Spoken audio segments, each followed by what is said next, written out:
What's up, narrators? This is Moan. We are back with another edition of the Narratives per Possession podcast, where we connect you to better basketball narratives. And this week, I am gonna do a pod solo. We're flying solo in a coupe in the cockpit, whatever you want to call it. But the reason why we're doing that, we've reached the finish line of the 2025-26 NBA season. And before I go any further, of course, please like and subscribe and comment in the chat. Thank you to everybody that's joining tonight. Appreciate just first of all the support we've had all season. It's been great. It's been wonderful growth. I want to thank each and every narrator that has helped this YouTube channel cross the 100 subscriber threshold in our first season. We want to keep that growth going.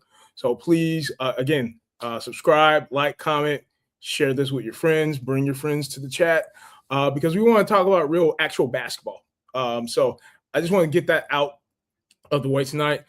And so to recap the regular season, as we're also on the forefront of the 2026 NBA playoffs starting, we have some play-in games happening tonight. I'll be honest, I'm pretty much over the play-in, so I'm not going to say much about that. However that shakes out will be cool. I really want the real 7-game series to start. I can't wait for that. But what we are going to talk about tonight, first thing, I want to recap what have 5 stories that have been, I would say, my favorite ones. Not saying they're the best stories of the season, but these are just the stories that have resonated with me out of this season. So I'll talk about that for a bit, and then also recap, not recap, but I have my thoughts on the individual player awards. I'm not quite there yet with all NBA or all defense yet or anything else. I want to think about that. I don't want to just wing that. So I'm just going to talk about the individual awards tonight. But without further ado, let's start talking about this NBA season. And it's just been, for me, it's been a great NBA season.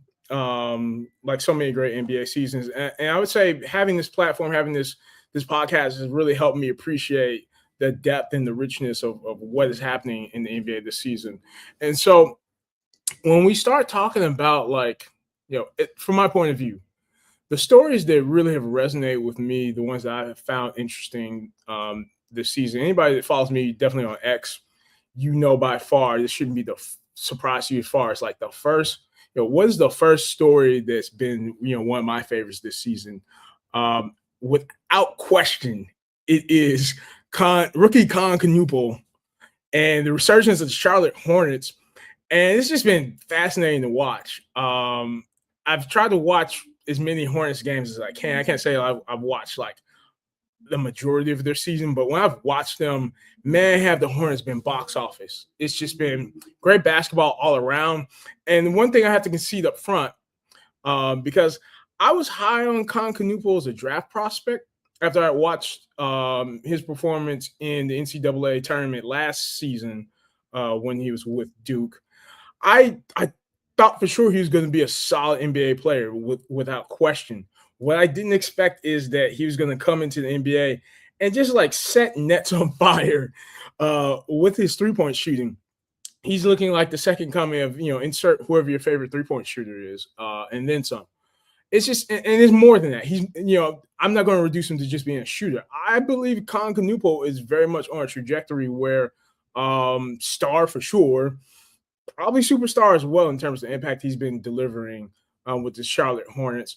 And as a subplot to that, what I will also say as well, I want to make sure I can fess up, right? When Con really started going off this season, I was of the mindset that oh, okay, there's your number one guy there. Charlotte Hornets, just go ahead and you find a nice home, do right by LaMelo Ball, find a home for him. You got your guy now. I'm basically doing the Colin Cowherd me right now. It's my best impression of that. But what has impressed me is the presence of Colin Canupul and really all the roster pieces there around. Just that it's a solidly built roster. And I would say that's the other thing. Colin Canupul, a healthy LaMelo Ball, Brandon Miller, Ryan Kalkbrenner, what I'm seeing every time I've watched the Charlotte Hornets this season is a team that's definitely on an upward trajectory. And what impresses me most every time I watch them is you see a cohesion offensively with the Charlotte Hornets that, sadly we just haven't seen in the LaMelo Ball era of the Hornets so far. But it's there now, and it's Concanupal has really become a catalyst in terms on the offense of what he contributes as a movement shooter, and is great. And I think that's really put LaMelo Ball in a great place as a point guard to where, I mean, we never had a problem. I'll say, I shouldn't say we, but like, I don't think it was ever a question that LaMelo Ball had the ability to be a prolific passer and just make like highlight reel passes.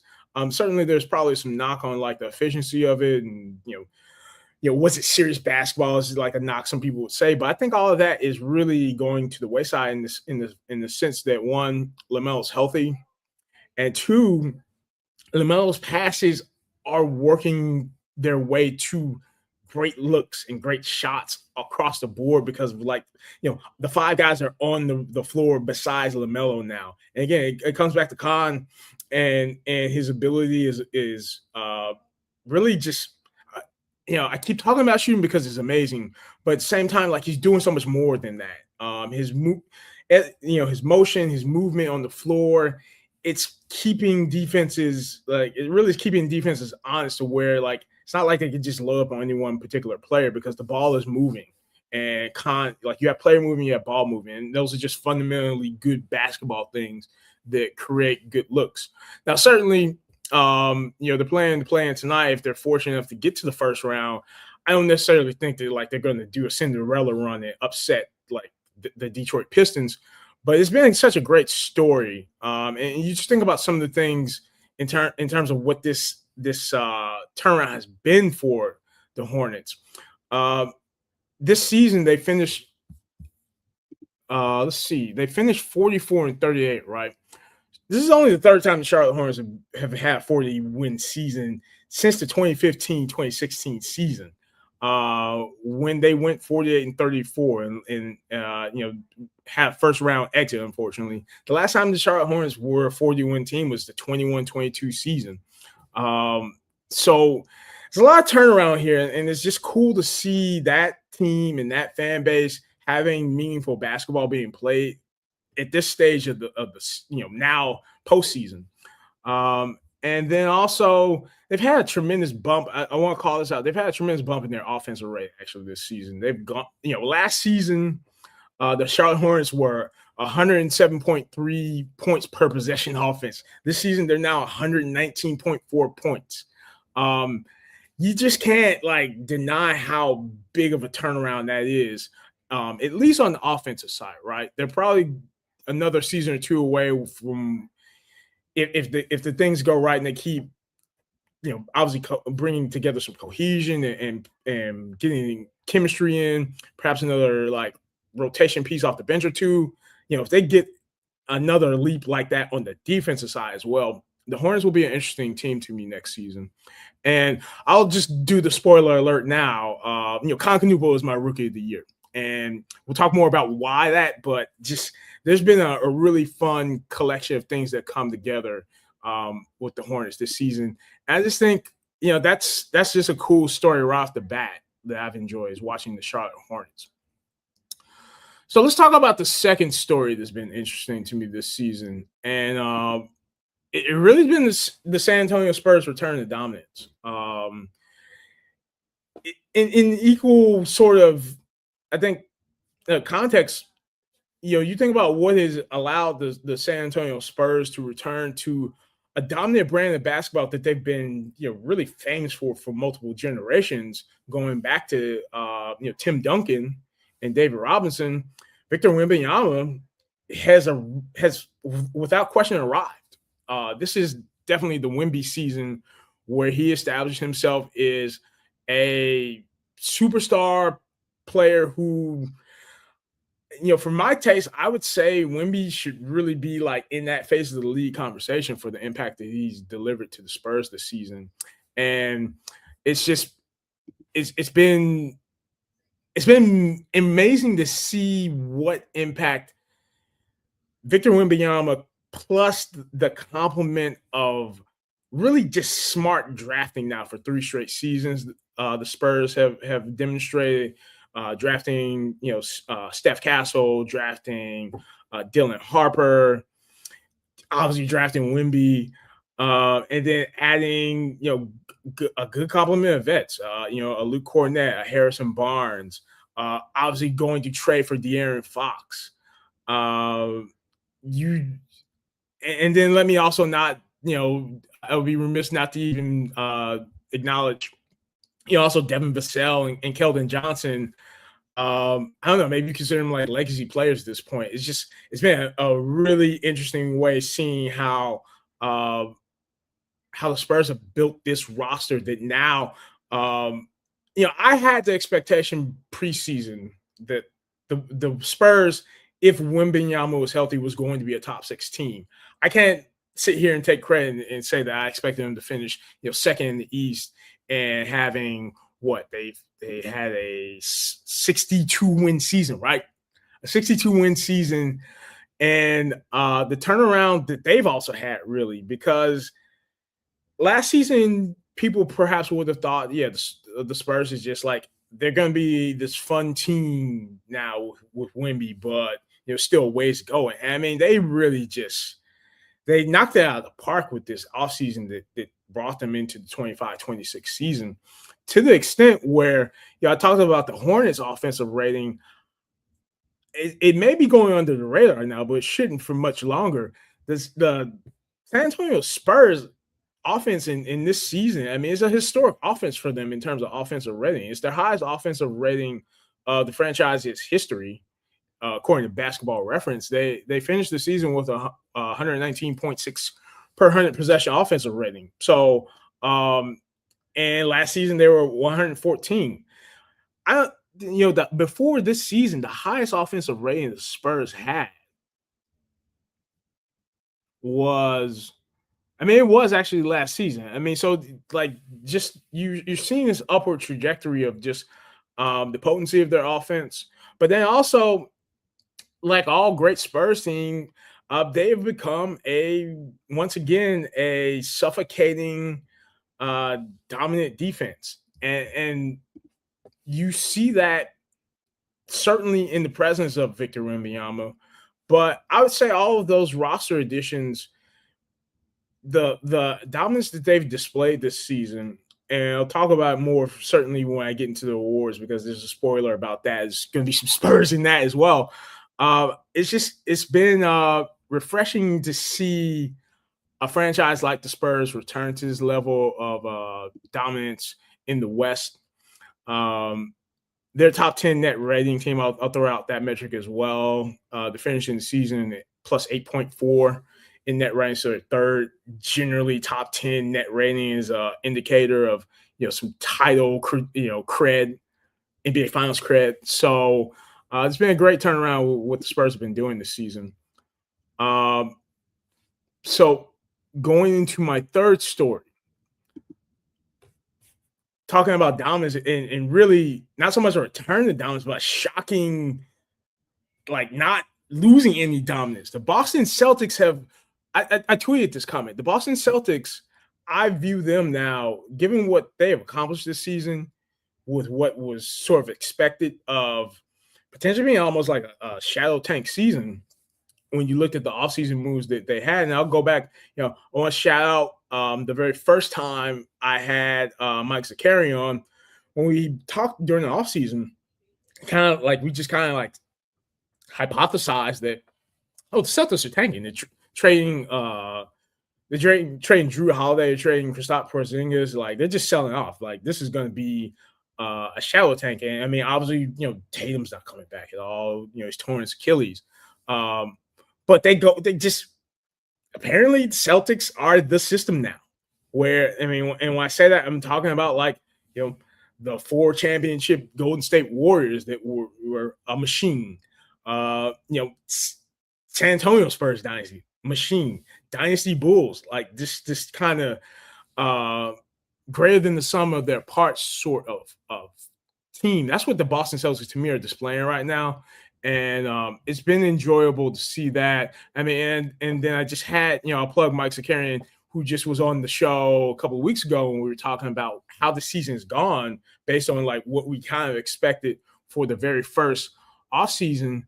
And I'm just impressed by what the Celtics are doing. And how are they doing it? The emergence of Nehemiah Queta, right? And really just the versatility that they're finding in bigs now, who you probably wouldn't expect them to be the sort of contributors that they are right now. And, it's Luka Garza and then, the trade deadline addition of Nikola Vucevic. And both Garza and Vuce, they have their ups and downs, and they're not like perfect solutions or like high leverage ones per se. But from what you see on the court right now, they're getting enough out of those bigs when they need them in the rotation to it just seems like even out what the offense is able to do, and also defensively, just on both sides of the court, just keep a steady presence when there is not a Brown or a Tatum on the floor. But also, what also has to be shout out, right, is just the continued development upswings of both Peyton Pritchard and Derek White, where, I mean, I don't even know if you can call them role players anymore after what they're doing this season. So, big shout out to the Celtics and what they did this season, really shocking the world, I would say, and proving that, yeah, you might have thought that we were going to tank, but, we dismantled that tank. Which, again, shout out to Mike Zakarian. And we talked about that. Go take a look at that episode again. My fourth favorite story of this season. And this one really took off around the trade deadline. And I mentioned the whole story of how I became aware and knowledgeable of one Sandro Mamukelashvili. I hope I'm saying his last name right, but we know him as Mamu. He's on the Toronto Raptors. They're rotational big, and I think he really has been flying under the radar this season as just an invaluable player. I mean, he's on a veteran minimum contract, and some of the things I've seen him do on the court is just, I mean, it's fascinating stuff. He's on a veteran minimum deal, but he's just like super versatile. He probably, I mean, let me shout out S. Barahani. He came back on for a second episode, and we talked about Mamu. Probably isn't quite a pure five, but he plays some minutes at the five. And it's probably for good reason he shouldn't play five, because I think he's too versatile just to be like a center. Like, he does a lot of cool stuff on the perimeter offensively. Whether it's a variety of how he's getting his shot off. He can get it off the catch. He can come off screens. Maybe he will get frisky and take somebody off the dribble soon. I haven't seen that per se. Maybe if anybody has, please let me know because I want to see that. But also, he does some good playmaking as well from the perimeter, where, I mean, sort of like Hartenstein light, where he's able to make plays either off the slot or the top of the key. So I've been impressed with Mamu, and as most people should know, if you follow me, I'm a long-suffering Bulls fan at this point. Depending on what happens with that sad franchise, if there's some competency in the front office, really should look at Mamu and try to get him in just get him in the Bulls building, because I would love to see him and Maz Buzelis together in a front court. So that's Mamu. Last story that I've enjoyed this season before we get to the awards. Jordan Ott. And I mean, at bare minimum, he should be getting Coach of the Year votes. And I'm not necessarily talking about Coach of the Year in this episode, even though I could. But, like, I mean, when I think about it at high level, just my hot take on Coach of the Year, at the beginning of the season and halfway through the season, I was pretty solidly in the camp of, like, JB Bickerstaff has to win Coach of the Year, because given, like, what he accomplished with that Pistons roster last year and their continued dominance throughout the season. And maybe like you could throw some slander at perhaps Kenny Atkinson for a great 60 something near 70 win season last year that kind of crashed in the playoffs, unfortunately. And the Cavs have just not looked as dominant as they were. I the logic I had was like, okay, JB's he's gotta have the mea culpa, like give him coach of the year. But then, like like I just talked about, all of a sudden now the Celtics come out of nowhere and they look like a bona fide basketball death cyborg that cannot be stopped no matter what players they put on the floor. So that said, I mean, those like if either JB or Mazzulla they win coach of the year, I think that's fine, that's fair. I can't argue with that, but I would also throw in the mix. I mean, honestly, if it were not for those two, I think you'd have to give serious consideration to Jordan Ott being a strong candidate for Coach of the Year, given what he has really transformed the Suns into, and a lot of considerations where like you probably wouldn't have expected, like for the Phoenix Suns, given what their offseason consisted of, trading away Kevin Durant for Jalen Green, perhaps maybe there's some underappreciation of how impactful Dylan Brooks would be to that roster when they acquired him. Jordan Ott comes in and he gets a 45-win season right out of the gate, first year as a head coach. And I'll plug the Nearest Per Possession podcast episode I had with the great Stephen Pridgeon Garner of PHNX, All City, All City brand that covers the Phoenix Suns. He had nothing but strong accolades about, or just strong appreciation for what Jordan Ott has done, based on the conversations he's had with Suns players, people in the organization. And I can say from the outside looking in, when I've watched Suns games, you do see more than anything on the defense end, you see a team that's giving effort, like just consistently. And they're probably not a team where you can truly, I don't know what you can really expect of them in the playoffs, because I just haven't seen the offense be consistent enough to where like, oh, maybe they get a first round, maybe they can be frisky and pull an upset in the first round series. I don't know about that, but I know for any team that does face Phoenix Suns, I mean, they shouldn't be taking them lightly, because it's going to be a tough effort. It's going to be a lot of physical, just challenging teams, because that's really what they've been doing all season. And just credit to what Jordan Ott's been doing to really just out of the gate come in, install a culture, make a difference, and not let the previous season and all of those hangups from last season cloud anything that he's building here. And the one thought that comes to mind too, like going back to that conversation with Steven, right, is he sounds like he's a coach that truly is he's building for the collective, but at the same time he's valuing all of his individual players. And I think little things like that, just in general, in terms of team building, you have to have a mindset of the collective, but at the same time you have to know how to like personally relate to individual people within your team. So seems that he's doing a great job of that. So I'll pause there for a second. I'm going to take a sip of water, and let's talk about individual awards, right?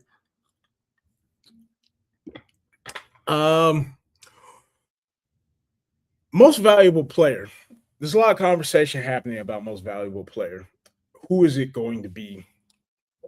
There's some conventional wisdom there. There's some clear, credible, analytical arguments to be made about the most valuable player this year. I like analytics, and I will say, before I was analytically inclined with basketball in general, I've always been a defensive person. Like, I love defense. Defense matters to me in NBA basketball. It never stopped mattering to me. And I enjoy where the NBA is right now, especially after the playoffs we had last season and really what we've seen throughout this season. I truly believe that the NBA is going to find a way to put defense in terms of gameplay fully back on equal footing with scoring and offense. Um, and given that, given that my bias is defense, who is my choice for 2025-26 NBA Most Valuable Player of the Year? It is Victor Wembanyama. Again, I know there are credible arguments that would be made about, well, you have Shai Gilgeous-Alexander, you have Nikola Jokic. Like, those guys are just like statistically superior. Some credence to that. Here's what I would say. Here's my case for Victor Wembanyama is as the 2025-26 NBA Most Valuable Player of the Year. I truly believe that Wemby's defensive skill set is perhaps one of the most unique things that is happening in the NBA right now. And that doesn't 100% lend itself to quantification, to analytics. As much as I love numbers, there's something about 7'4" guy who can stop a 3-on-1 break by himself. The shot deterrence that he has, the space he covers because of just his sheer wingspan, where he can defend, rim attempts and within like 1 or 2 steps close out a three. It's just, there are things that he's done this season defensively where you just see the impact of it, and it's possible that it's quite possible that perhaps because this is the first time where the Spurs are going in with this level of expectation and things like that, they're probably like they may run into the conventional wisdom brick wall of, okay, you just haven't experienced it yet, and you may not win the title. But at this point, if Wemby continues on the trajectory he is with health, like if he can be healthy, I just don't see how there's a more valuable player in this league than him, because he's single-handedly a defensive scheme in a lot of ways. And then at the same time, like, he is really pulled together for himself the complete package of offensive impact, where, I mean, last season and seasons before, he was getting so much criticism, so much slander about the amount of three-point shooting he was taking. I personally didn't care, because I think from a development standpoint, get all that stuff out as early as possible. Figure it out, man. Like, the stakes were not there yet anyway. So, work it out. And at the same time, maybe Wemby's also self-aware that, he knew he couldn't just keep, living at the three-point line. And you've seen Wemby just become a complete murderous, violent player in the paint this season. There's just no other way to put it. And I think, just having that floor balance within his game, it's made him, to me, a legitimate MVP candidate. And I would choose, like, if I had a vote, he would be the one I would choose, because even though we think about like MVP traditionally is like, who's scoring the most points in the league or who's got the biggest numbers, Wemby, I would make the argument, I made the case that Wemby's sheer impact, it just transcends numbers. And again, we just talked about, like, it's a 62-win team that I don't know if anybody, like, I want anybody who thought the San Antonio Spurs were going to be a 62-win team before this season, please let me know who you are and why you thought that. Because again, I thought top 6, but I didn't think top 2. I didn't think 60 wins. Wemby is a different guy this season, and I would just give him MVP for that. And the one thing I'll also say about the analytics argument, if for some reason, let's say you're saying SGA, Jokic, look at those numbers. Look, no, there's no way you could put Wemby over that. What Wemby does, right? If you compare the amount of minutes that both Jokic and SGA play, Wemby's done it with less minutes. Like, there's a famous website out there at this point. They like to present graphs and numbers. If they want to partner with me, we'll say that name, but I think we all know that name, and we know that website. You can get pictures of guys and you get nice little percentile bars. What I will say is Wemby's Darko impact is very much on par within like a decimal point a few decimal points of Shea Gilgeous-Alexander. And again, like Jokic might have Wemby by 1 point of Darko, but at the same time, like Wemby's still in the same conversation as those two guys. He plays less minutes. When you talk about what is valuable, efficiency is always lauded, and I think this has to be an opportunity where it's like, look at the efficiency of Victor Wembanyama in terms of what he's doing, because he's doing it on both ends of the court. He's doing it in less time on the court than both of those guys. So I could, I wouldn't die on a hill if Wemby doesn't win it, but that would be my personal choice for MVP this season. I just think there's a lot of interesting things that Wemby's done where, like, why not Victor? Like that's my MVP for this season. Rookie of the year. I already gave, the cat's already out of the bag. It's Kon Knueppel. Cooper Flag's going to be an amazing, great player in the NBA. There's no question about that. But for me, I can't discount that Kon Knueppel he's single-handedly fueling a winning basketball turnaround with a franchise that just hasn't really had a lot of winning basketball in its franchise history. I mean, I don't think that's a controversial statement. And again, and when I say single-handedly, I don't mean like it's the Kon Knueppel show. What I mean is he is such a primary contributor of what's happening there. He's the top guy in minutes. He was the top guy in minutes for the Hornets. Kon played 2,551 minutes, according to Basketball Reference. That's the top minutes guy, top win share guy for those that are aficionados of win share. He had 8.0 win shares, leading the team, right? Kon is the fulcrum and the focal point of this roster. And I just, like, for me, it's not that you typically expect rookies to be contributors to winning basketball. However, in my opinion, when you have a situation like this where Kon is contributing to winning and he's doing it not as like a secondary guy or like he's coming off the bench and he's getting good rotational minutes, he's the main guy in a lot of ways with this roster right now. I don't think the Charlotte Hornets are even playing tonight if it's not for Kon Knueppel. I mean, respectfully to the rest of the guys that are on that roster, there's just a symbiotic nucleus that Kon is implemented in the Hornets roster where I think that is the case really for why Kon Knueppel is my rookie of the year more than Cooper Flag. And again, it's no shade to Cooper Flag. I think he's great. I think he's like he's going to be an amazing superstar in the league. But I haven't seen a Cooper Flag, like, as amazing as plays are. I think right now Kon's just had the better season than Cooper Flag, unfortunately. So that's where I am with rookie of the year. Defensive player of the year, really no surprise. Really shouldn't be a surprise. I would make the case that Wemby probably should be like having the Michael Jordan kind of 88 season where it's like MVP and defensive player of the year. Give it to him because he's just been that dominant this season. And again, like, he's blocks leader. We know, highly rated on blocks. But it's not just that individual statistic. It's just fundamentally what Wemby represents defensively when he's on the floor.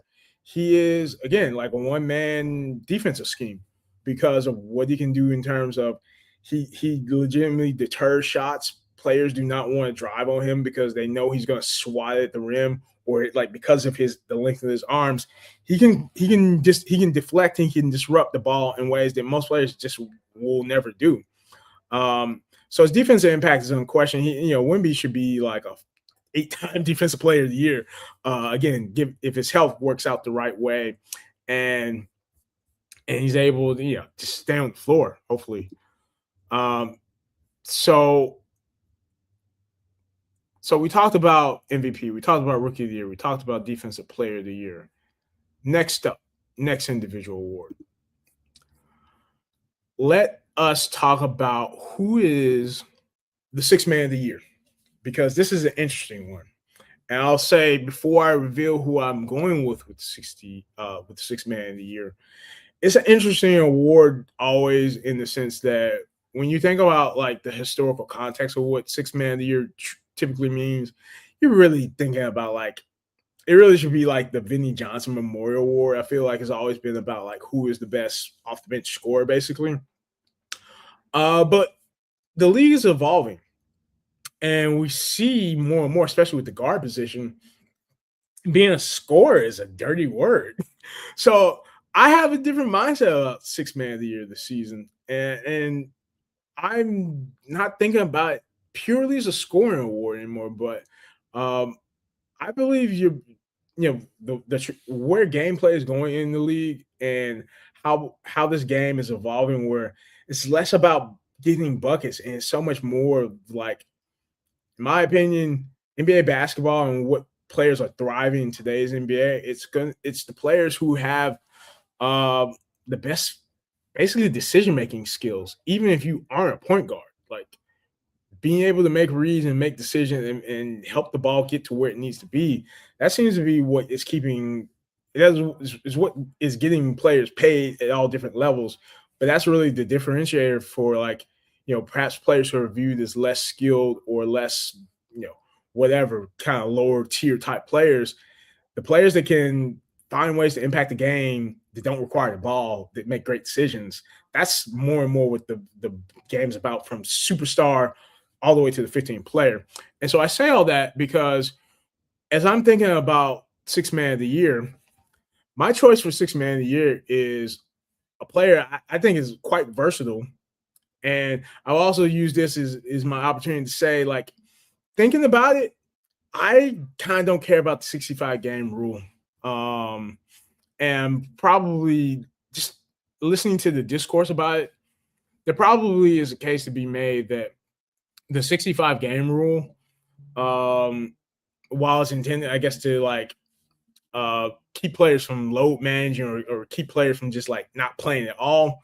I forget which there's an outlet that had a tweet and it showed how Victor Wembanyama, as much as I talked about him, he qualifies for 65 games, but if you look at the total minutes played for the season, there are definitely players that played more minutes than Wemby who may not even qualify for 65 games. And so I want to use this choice here for six man of the year to really stir the pot a bit and really start to challenge thinking about just awards in general. And I would say for me, my six man of the year is AJ Mitchell. There are probably people who will say, no way you can vote for AJ Mitchell. He didn't play 65 games.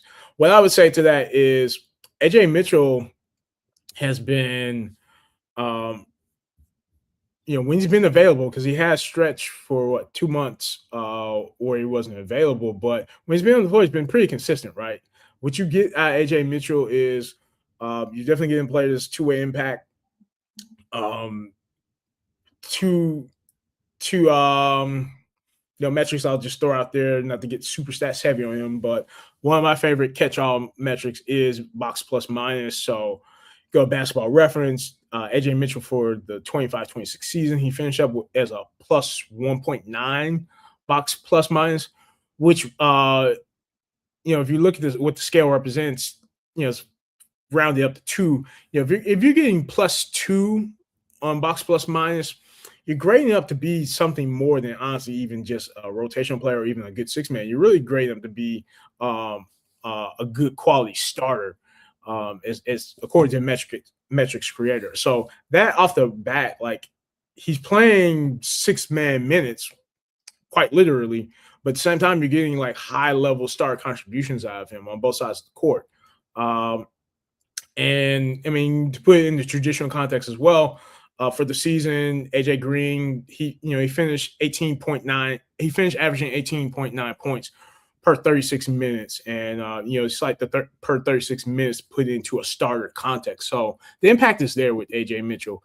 And again, even though he isn't eligible, I suppose, because of the 65 game rule, my choice for six man of the year, it's AJ Mitchell. And I'll just also shout out very early guest we had in there's Per Possession podcast, Clemente Almanza. And I know he said some interesting things about the Seattle Supersonics, which I might have to get back and ask him why, because I didn't read it all, but I just saw a lot of the reaction, which was like not pleased with him. But uh, we can talk about the Supersonics when they finally come back. But yeah, shout out to Clemente because he called it actually quite early. AJ Mitchell was the one person he thought like that was the person to pay attention to going into the 25-26 season. And man, he was right. Like just no other way to say it. Like he was right about AJ Mitchell. So shout out to Clemente. I know he's gonna be busy for what should be a pretty deep Thunder run, and we'll have to get him back on after the playoffs wrap up. So, two more awards to talk about here, and then we'll wrap up. Most improved player, and I just soapbox a bit about like the 65 game rule. There's a bit of a soapbox I have about most improved player, and I struggle with this award given the way the league's been like positioning the award because it's supposed to be in theory most improved player. But what I find the award is rewarding more than anything is like development that's supposed to happen by default, given who the players are. You've had these players where I mean they're like, in some cases, lottery picks who just play, to their potential finally. Um, there might be a fringe case. I mean, I could slightly argue with the Tyrese Maxey award of it because I mean he was a late first rounder. And certainly Maxey has ascended even beyond MIP. I mean, I think if the Sixers were playing winning consistent basketball, he would be in the MVP discussion quite prominently. Because early at the beginning of the season, Maxey looked like he was on MVP tear and MVP trajectory. It's unfortunate given that like the rest of the Sixers roster hasn't filled out enough to like give him that platform to be a leading MVP candidate yet. But I think it's not that far away. There obviously just has to be some answers about like how do you get the best roster around Tyrese Maxey while there's still a Joel Embiid and Paul George with big hefty contracts unfortunately on their books.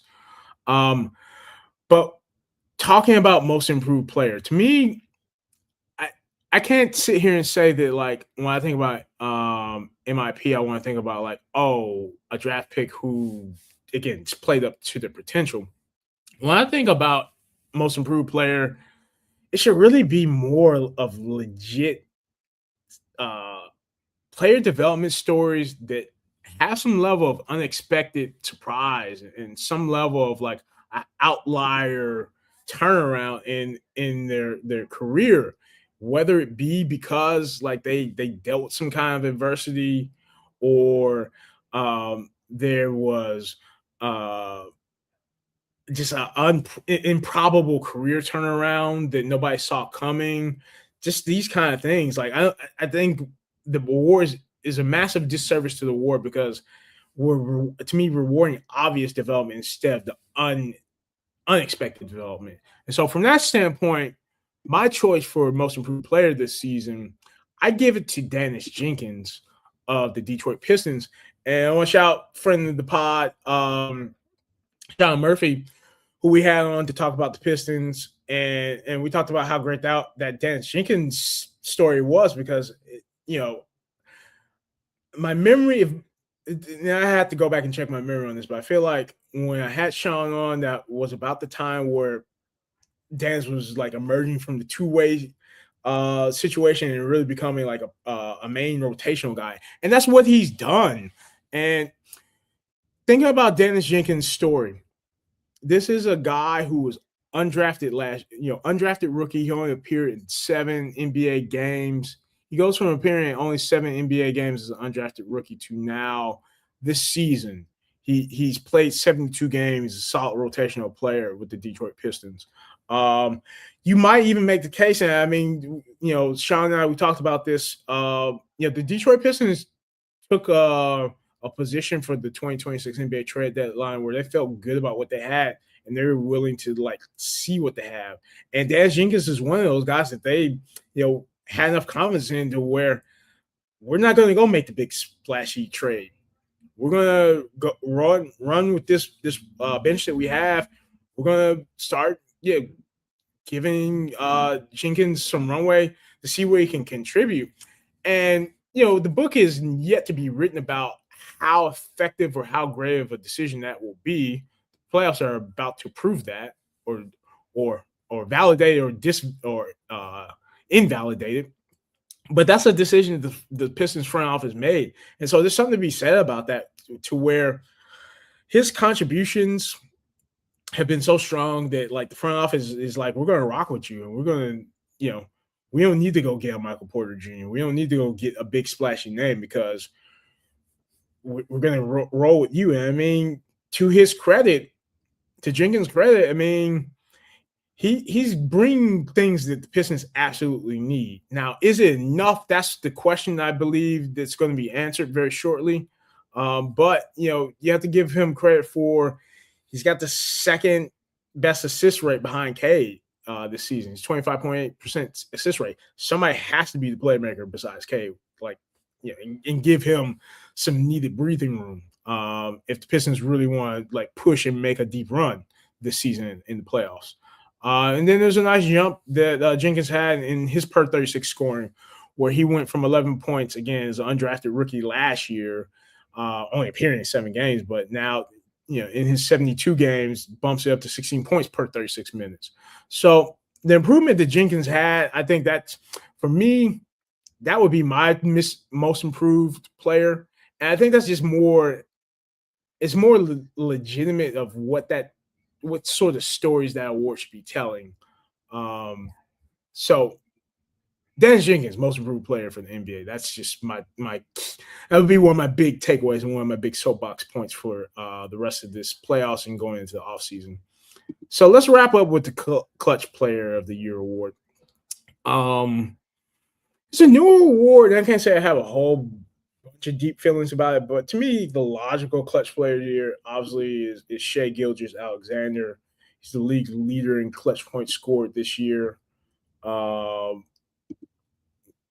He finished up with 175 clutch points. And for everybody, just for common awareness, right, when we talk about clutch game scenarios in the NBA, it's when two teams go into the last 5 minutes of the fourth quarter with the score difference being 5 points or less. So SGA, he's the one that's getting the big, he's got a lot of big buckets in clutch time. And so I think, when you look at the list, just for context, right, behind SGA and clutch points scored this year is Jamal Murray, Nikola Jokic, Kevin Durant, and Tyrese Maxey.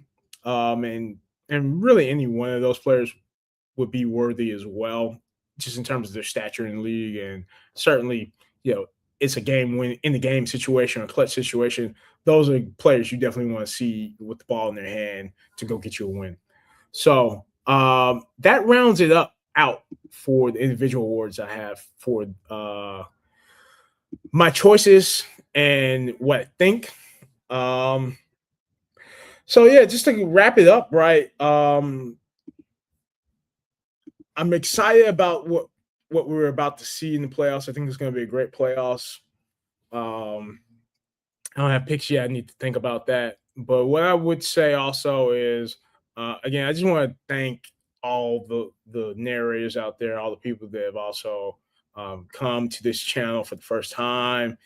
And what I want to close on is just gratitude for supporting the channel. I aspire and I hope that folks are really looking for better basketball narratives, as I like to say, and looking for content where we actually talk about the game and not just tangential stuff around the NBA or things that might be entertaining, but perhaps not, again, about the game. Like, I like to have fun, and what I strive for and what I hope for, what I'll continue to accomplish with the podcast, right, is to tell great basketball stories as well. So I appreciate everybody's support. before we get out of here, please, again, make sure that you like, subscribe, leave a comment on this video. It's helped us tremendously grow. I'm excited for 100 plus subscribers, aka narrators, in our first season coverage, and we look forward to 100 more for the next season.